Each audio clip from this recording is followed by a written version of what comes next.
একদিকে ঈদের ছুটিতে জ্বালানি তেলের ডিপো সহ বেশিরভাগ ফিলিং স্টেশনের কার্যক্রম বন্ধ, অন্যদিকে চাহিদার তুলনায় সরবরাহ কম।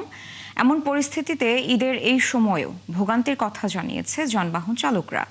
তবে অর্থমন্ত্রীর দাবি, জ্বালানি তেলের প্রভাব পড়েনি ঈদ উদযাপনে।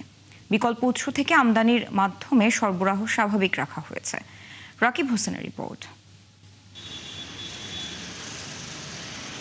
ঈদের ছুটিতে ফাঁকা ঢাকা, সড়কে হাতে গোনা কিছু যানবাহনের চাপ রয়েছে। তবুও ফিলিং স্টেশনে দেখা জ্বালানি তেলের জন্য যানবাহনের চালকদের সারি।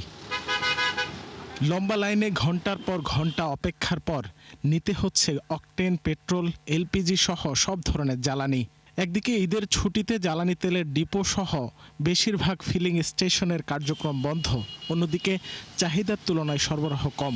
আমাদের যদি বিজনেস সপ্তাহে পার ডে 20,000 টাকা করে লস, তো পার ডে আমরা 40,000 টাকা যদি বিজনেস না করতে পারি 2 দিনে, এরকম হতে গেলে তো আমরা তো তরুণ সমাজ যারা বিজনেস করতেছে আমরা পুরো ধ্বংসের পথে।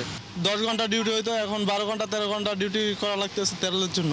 আমরা তো রাইড শেয়ারিং করি, এভাবে যদি আমরা দিনে 300 টাকা বা 500 টাকা তেল পাই, আমরা কতটুকু আমরা গাড়ি চালাতে পারি। একবার 500 টাকা নিয়েছি সিরিয়াল ধরে, আমি আবার এসেছি, কারণ আমার 500 টাকা দিয়ে তো আমি গ্রামে যেতে পারবো না। চট্টগ্রামে ঈদ উদযাপন করেছেন অর্থ ও পরিকল্পনা মন্ত্রী আমির খসরু মাহমুদ চৌধুরী। রবিবার নিজ বাসায় কথা বলেন তিনি। জানান, নিজস্ব সক্ষমতার পাশাপাশি বিকল্প উৎস থেকে আমদানির মাধ্যমে জ্বালানির সরবরাহ স্বাভাবিক রাখা হচ্ছে। ইতিমধ্যে কিছু কিছু আপনারা দেখতে পাচ্ছেন বিভিন্ন দেশ থেকেও আমাদের জ্বালানি আসতে শুরু করেছে। অন্য প্রকিউরমেন্টগুলো আমরা চেষ্টা করছি। দেশের মধ্যে তো আমাদেরকেও আমার দেশের মধ্যে অনেকটা আমাদেরকে স্বাবলম্বী হওয়ার চেষ্টা করতে হবে। তো সব কিছু মিলিয়ে চেষ্টা করা হচ্ছে। আমরা আশা করছি একটা সহনীয় পর্যায়ে রাখার যায় কিনা পুরো বিষয়টাকে। যুদ্ধের কথা বিবেচনায় রেখে গোটা জাতিকে সংযমী হওয়ার আহ্বান জানান অর্থ ও পরিকল্পনা মন্ত্রী।